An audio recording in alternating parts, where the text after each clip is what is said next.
Hello and welcome to the very first StarCraft 2 weekly review. These episodes will be timestamped and have relevant information in the description. First up, Day 9 was announced to be the new announcer within StarCraft 2. If previous prices are anything to go off, the announcer should cost £6 or $7.50. Here is a small sample of some of the voice lines. Warping there is strictly prohibited. A mineral patch just went kaput. Your pylon is under attack.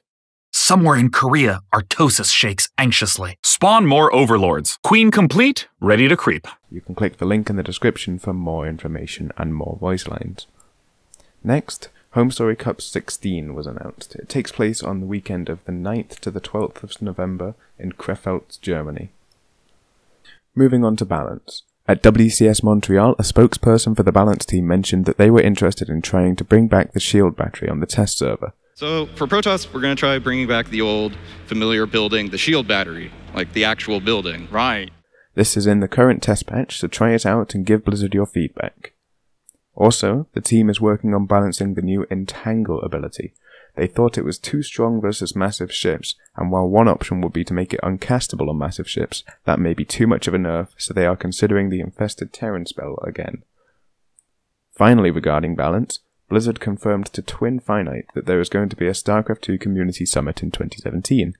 Because of the release of StarCraft Remastered and the invitation of some SC2 personalities to a summit-like event regarding Remastered, some people were thinking that an SC2 summit may not happen this year. I will link the full article by Cyan Esports in the description for more information. And now it's time for the Esports recap. In this segment, I will mainly cover things listed as Premier Events by Team Liquid, otherwise there'd be too much content to cover concisely. If I'm going to spoil an event, a red spoiler icon will appear in the corner like this, although you may just be safer to not watch it if you're not caught up. Starting off is WCS Montreal from last weekend. Neeb won this event convincingly, dropping only 3 games out of the 40 that he played throughout the qualifiers and tournament. Because there are no more WCS Circuit events, that is, regarding WCS points for foreigners, this year, the WCS Circuit BlizzCon attendees have been finalized as the following: Neeb, Alazer, Serral, Snoot, Nurchio, Kalazor, True, and Special. If you want a breakdown of where they gathered their points, you can click the link in the description, scroll down, and click on the individual players. The replays have been released for WCS Montreal, and Reddit user MetaHertz created an enhanced replay pack to make finding the games you're looking for easier. Link is also in the description.